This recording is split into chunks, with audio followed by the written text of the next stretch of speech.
So what is a learnership? Let's start from there. A learnership is a learning program that leads to an occupational qualification. It includes classroom-based learning and on-the-job training in a workplace. You can do the end-user computing. That's our learnership program right now. That's what we're focusing on. That's basic computer skills. It will assist you with that. You can be able to work on your Outlook, on Teams, and it also goes a bit into the soft skills. Yes. So in that case where a learner drops out in the middle of a learnership program, do you replace or do you just continue without that particular learner?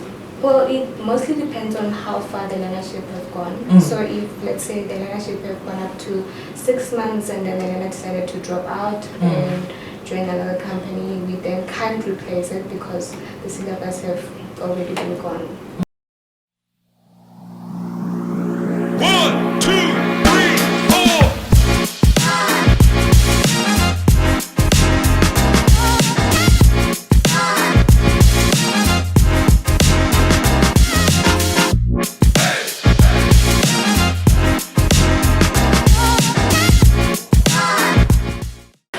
Everybody, welcome back to Couch Talk with LHS. I am your host, Mpele, and today I am with Zanele, Buthelezi, aka ZNC. So today we're just going to talk about companies that have or that do structured learning, integrating it with work experience, just so that the employees get formal qualification or registered qualification. And today we're basically talking about learnerships. And with us in studio, we're going to be talking to Kelebogile, Mogane, who is the director of Netwxs Enterprise Development.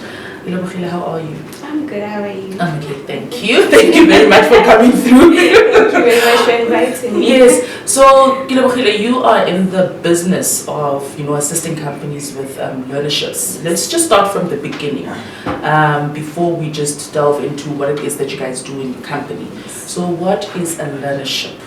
Let's start from there. A learnership is a learning program that leads to an occupational qualification. It includes classroom-based learning and on-the-job training in a workplace. Okay, so I mean it comprises of two things: classroom-based training and like your practical work, basically, if we put it like that. Is there a specific ratio that is required in order for you to meet up with or to meet the requirements of that occupational qualification? Okay. Well, a learner is expected to spend 30%, that is 4 months, of the learnership doing the theoretical part of it, and then proceed to the workplace to do the remaining 70%, which is about 8 months of it, to gain the qualification. Okay, so learnerships are they all like a 12 months program? Or can we find learnerships that are shorter than a 12 months program? Well, fortunately we have Mr. Musa Koza, who specifically deals with that department. But then with us, our learnership is structured for 12 months. 12 months with a 30% theoretical, and then the rest of the percentage, then it has to be practical examples or practical work in the workplace. Okay, so if there's companies, for example, because I just want us to because there's probably people that would want to participate in learnerships and they don't know how to go about. There's also companies that would want to probably host learners within their organizations and they don't know where to start. So let's start basically then with the companies, just to say these are the processes that you can take in order for you to house learners in your work environment or in your business. So how do they go about? What is the process? We facilitate learnership for companies who would like to sponsor 12 learners for the duration of 12 months. And then we also assist to apply for the DG grant, the DG grant, that is the discretional grant on the MICT level when the application for funding opens. Yes. And then if a company cannot fund 12 learners, they are welcome to fund 1 or 2 learners. And then they will be partnered with our next intake. Okay, all right. So with the funding, do you guys affiliate or do you work only with MICT CETA? We work with MICT CETA. Only MICT CETA. Well, Mr. deals with that. So I only do the administration part of it. So Okay. I'm sure he would like to come in. Just elaborate more. Okay. And then in terms of then, how do then clients, if they want to start such a program, because you guys do it directly on behalf of the company, where does your process start and what do companies need to do? Well, for companies who would like to go on a learnership presentation, they can partner with us to sponsor 12 learners, as I said. And yeah. Okay. And then for the learners, what do they need to do then if learners are interested? Where do they go? Because at times you might find that some companies do advertise that they are looking for, or they've got learnership programs that are available. So where would people, or how could people just get in touch with you guys who would want to be part of a learnership program within the next intake? Because obviously there is a criteria. Yes. Yeah. Our web-based applications will open end of October, and you obviously need to meet specific criteria for you to qualify for the learnership.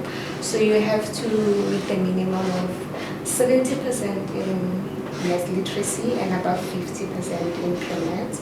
You have to have good English communication skills. You have to recite near centurion, and yeah. Okay. And can I, as an individual, so for example, I've got my certificate in whatever that I've studied, and I see that I'm not finding employment, or I'm having challenges using the computer, for example. Can I, as an individual, register myself to be part of the learnership? Yes, of course. I mean, we're not only focusing on the matric leavers or matric people who have finished the matric. We also cater for people who are on the job market. We also cater for people who have been working and suddenly would like to go on a new venture of your studies. Okay.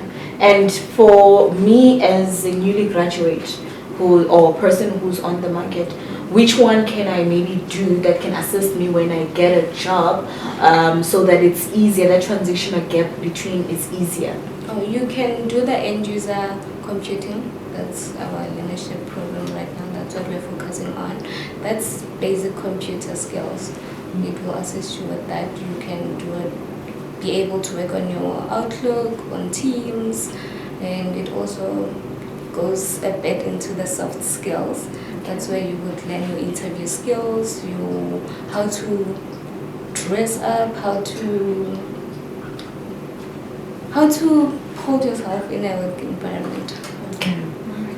Okay. And then just the benefits, because I mean with each and every single thing that we do within any organization, we need to be solving a particular problem, right? We need to be sorting out a problem.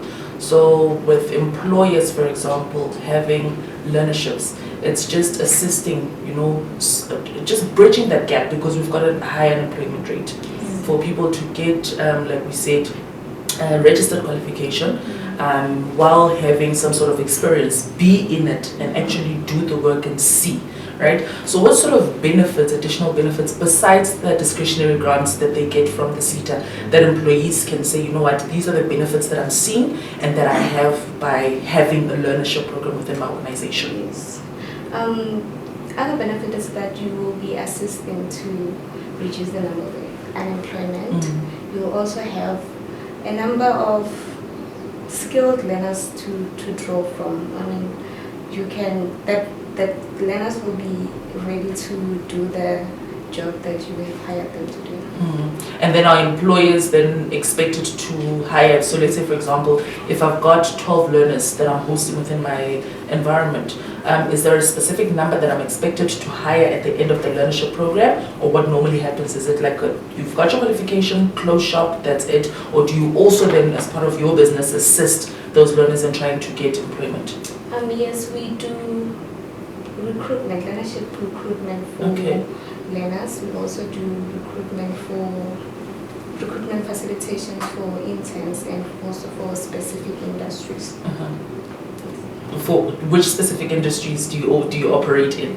Well, I'm asking these questions because at least we normally say that the podcast should be informative just so that when somebody's watching, they might pick up some sort of information. Maybe they were asking themselves such questions, and they might pick up something from these sessions, you know, just to say, okay, fine, I didn't know about this. Maybe let me just look at this website. I didn't know about this. Let me just check these particular industries for opportunities. Okay, we are in the cybersecurity industry. Okay.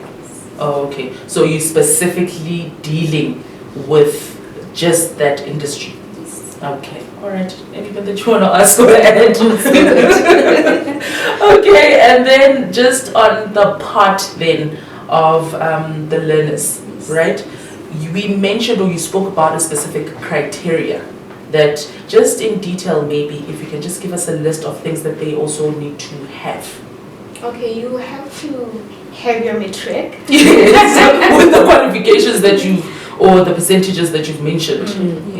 Yeah, and then the issue about residing around Centurion. Yeah, the issue is transport. So we don't want the stipend to be spent on transport.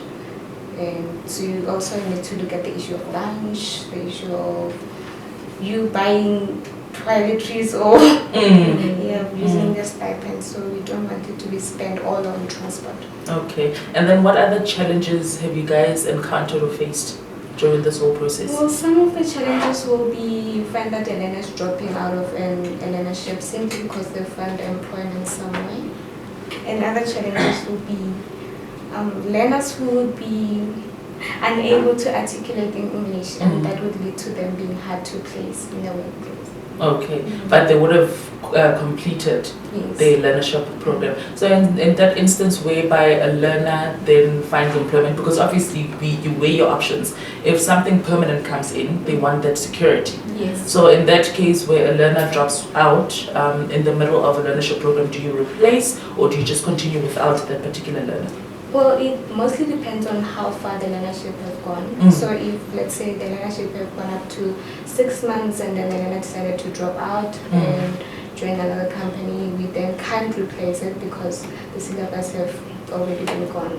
Like they won't be able to cover most of the things that have been done during the learnership. Okay, all right. And then just in terms of your company then, because you also facilitate certain training programs, do you want to just elaborate more on those programs? Okay, yeah.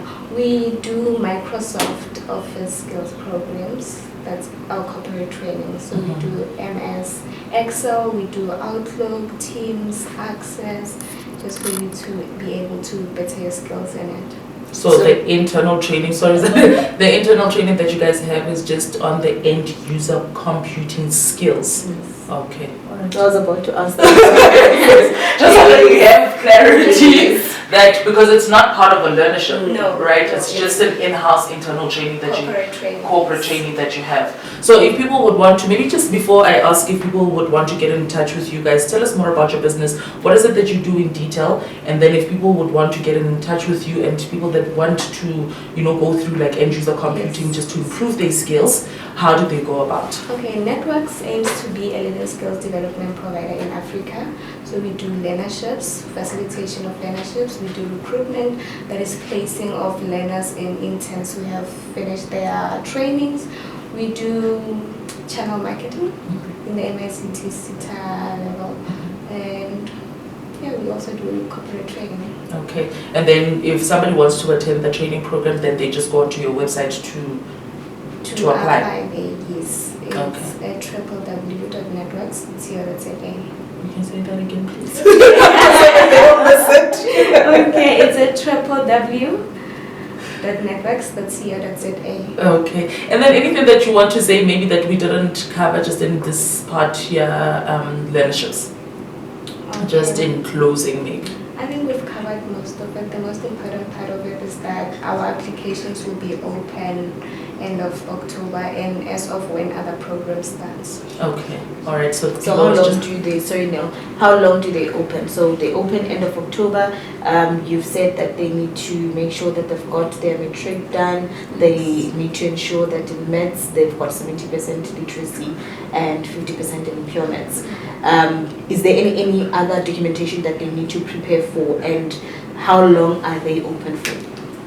Our learnership are open for application for just 4 months. Okay. Yes, and disabled learners are also welcome to apply. They just need to have the documentation ready for them to show that which disability are they living with. Okay. So for someone who's disabled, you need proof that they're disabled so that you can be able to accommodate them. Yes. Okay. And then for the people that then are not disabled, what kind of documentation would you need besides the matric? We need your ID copy, certified ID copy. Okay. And matric. Those are the only Those two are the documents. only two documents. Okay. If, again, sorry, just to take you a bit back, if there is someone who resides in Soweto and is willing, or resides in Pretoria, and is willing to travel all the way so that they can obtain the skills, would you be open to it? We would, but then I think this should be also discussed during our internal teams meeting, because then we also look at the thing that maybe they need to relocate. Okay. Because I'm just thinking, in and around Centurion, you might find that you don't get a lot of candidates that are here. In and around Centurion, Pretoria is falling part of. So, just in terms of location, would Soshanguve be close or far? Because there might be people, like Zanele said, in terms of if I stay in Soweto, transport, it doesn't matter as long as I get the stipend to go back and forth, because I'm hungry for an opportunity. I don't want that opportunity to be closed on me, just so that at least I get some sort of experience in that. And knowledge, because some of them don't have the computer skills. Yes. So if I'm coming from a background where a laptop at home, we don't have it, that skill would be important for me to gain, so that at least I'm ready for that call that would say, come report to work. And then if they say to me, this is Outlook, I'm not shocked at what Outlook is. You spoke about Access. I'm not sure what Access is. How do I go about navigating the system itself? Excel, that's one of the skills that are needed in the organization, Microsoft, right? So if I were to gain that, I would go an extra mile to ensure that I obtain those skills. Well, for us to say that we need learners who reside near Centurion or in Centurion is basically because we've had the issue of late coming. Yes, late coming, and you find that the absenteeism is starting to pick up, seeing that issue of transport, taxis are delaying, traffic and all that. So we decided that maybe we should look at learners who reside in Centurion. No, absolutely. I understand with what you were saying, but we just, I think maybe from our side, because we also deal or we do training and we hamper on that. So it's not only the fact that, because we had some candidates who were staying close to Centurion, they were still late, and we usually say, you can't use the issue of transport as an excuse nowadays. You need to prepare. But I think for other people that are unemployed, that have been struggling, a learnership would be such a good opportunity for them, because in interviews we sit there as a panel, we ask about experience, where do they get that experience? So if they've had an experience of, at least let me go to a working environment, let me see how things are are happening, because theoretical part is way different to practicing. It is. It is, So if there is somebody who's passionate and who really is hungry for an opportunity, stays in Joburg and says, what, I'm willing, I will be there, and they prove themselves. Also, while we're on that, it just reminded me of the episode that we had on job scams. When we busy asking about the requirements, she's specifically not saying anything about any money that would be asked up front. Exactly. So they should also be careful of people that are going to come and say, okay, we've got a learnership camp, there's a money that you need to pay up front, so that they can just protect themselves. Okay, so in terms of the process, just one last thing. Learnerships, and because I want people to at least know the process of how to apply, right? In your processes when people apply, because obviously you have a selected number of candidates that you need to take. Yes. Do you have like an interview criteria? Do we go through interviews? Are there checks that are being done? Or how do you go through your elimination process? Yes, we have interviews. Well, first you need to go through the test. We have the English language test that you need to go through, and the Microsoft Excel test that you need to pass. Okay. All right. And after the test is the interviews. Yes. Okay. So there's 3 processes then: the application itself, the test that would come in, as well as the interviews being the last step. Then they start attending the classes for, you said 4 months or 3 months? It's 3 months. 3 months, and then the practical. To the workplace to do the practicals. Are you working with specific workplace or organizations when it comes to the practicals? Like, for example, if there are organizations that would say, I do not necessarily have the funds to, fund the 12 learners, but I can accommodate the learners to come to my office, then we dedicate a specific individual that's going to train them or take them through what would be expected when they get to the work environment. Okay. Well, we don't choose which industry or working environment our learners go to, as long as they get exposure to the work experience and having to learn what's been done in the workplace. Okay. And we said your next intake is in October. Yes. Now. Now. So people should just October. End of October. Yes. Okay, and the applications are open for the next 4 months. For the next learnership cycle. Okay. All right. Thank you very much, Kelebogile, for joining us. Thank you. We really appreciate it. So we are definitely going to be asking people to go and look at your website, which is Netwxs Enterprise Development. With an X. With an X. Netwxs with an X. We will write it down just so that they have the correct link, and then they can go apply for the learnership. All right, thank you very much. So as you've heard, I hope this was informative, and I hope that you get some sort of information from the session.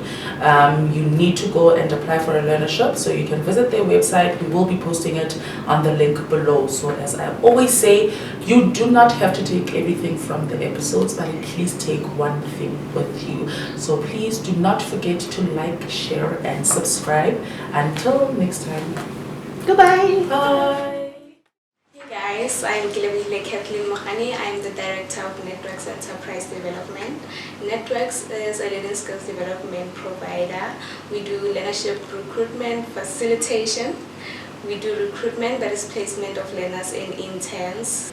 Our web-based applications are open end of October. There are certain criteria that you need to meet for you to qualify for the learnership. You must have good English communication skills. You must reside near Centurion. You must at least have 60% in Maths Lit and over 50% in Pure Maths. You can apply through our website. That's at www.netwxs.co.za.